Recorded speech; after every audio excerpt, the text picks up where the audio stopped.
প্রভাবশালী রাজনৈতিক দলগুলো ভোটারদের প্রভাবিত করতে নগদ অর্থ দিচ্ছে বলে মন্তব্য করেছে ট্রান্সপারেন্সি ইন্টারন্যাশনাল বাংলাদেশ টিআইবি। নির্বাচনী আচরণবিধি লঙ্ঘন অপপ্রচারের পরেও কমিশন শক্তিশালী ভূমিকা পালন করতে ব্যর্থ হয়েছে বলে জানিয়েছে সংস্থাটি।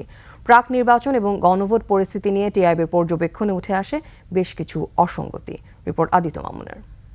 লিলি বিউটি সোপ, যার অ্যান্টি এজিং গুণ তারুণ্য ধরে রেখে ত্বকে করে উজ্জ্বল। তারুণ্যময় উজ্জ্বল ত্বকের জন্য রিমার্ক। জাতীয় নির্বাচনের ঠিক আগ মুহূর্তে নির্বাচনের গতিবিধি পর্যবেক্ষণ করার পর টিআইবির এই সংবাদ সম্মেলন, যাতে উঠে আসে প্রার্থী দল প্রচারণা, টাকা ও শক্তির প্রভাব ছাড়াও নারী প্রার্থী না রাখা এবং গণভোট নিয়ে সরকারের ধোঁয়াশাপূর্ণ অবস্থানের চিত্র।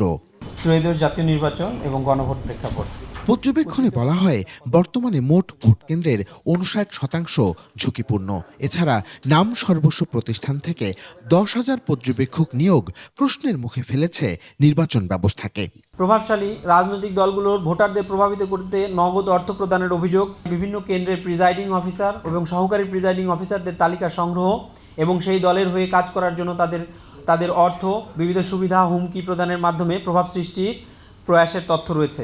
নির্বাচনে সরকারি কর্মচারীদের সম্পৃক্ত করা, টাকার লেনদেন, দল এবং জোটের সংঘাতে ক্রমেই পুরনো রাজনীতি ফিরে আসার ইঙ্গিত দিচ্ছে।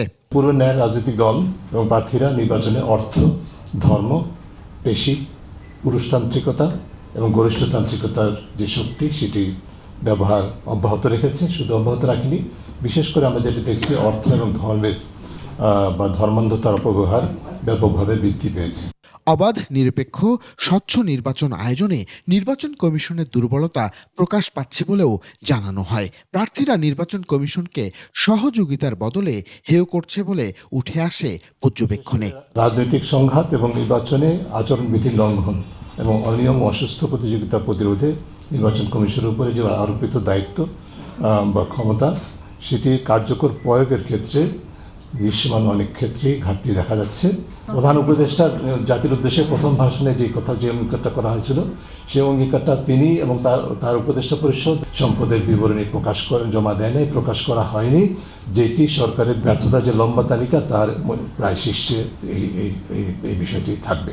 এছাড়া নির্বাচনী প্রচারণায় ধর্মের প্রভাবকে দেশের আত্মমর্যাদার পরিপন্থী বলেও তুলে ধরা হয় পর্যবেক্ষণে। সেই সাথে দুর্নীতি এখনও শক্তিশালী ভূমিকা পালন করছে বলে উল্লেখ করা হয়। এটা নির্বাচন কমিশনের দেখার এখতিয়ার আছে, কিন্তু এটার দায়গুলো কিন্তু সংশ্লিষ্ট প্রতিষ্ঠানগুলোর। আদিত্য মামুন, ২১ টেলিভিশন, ঢাকা।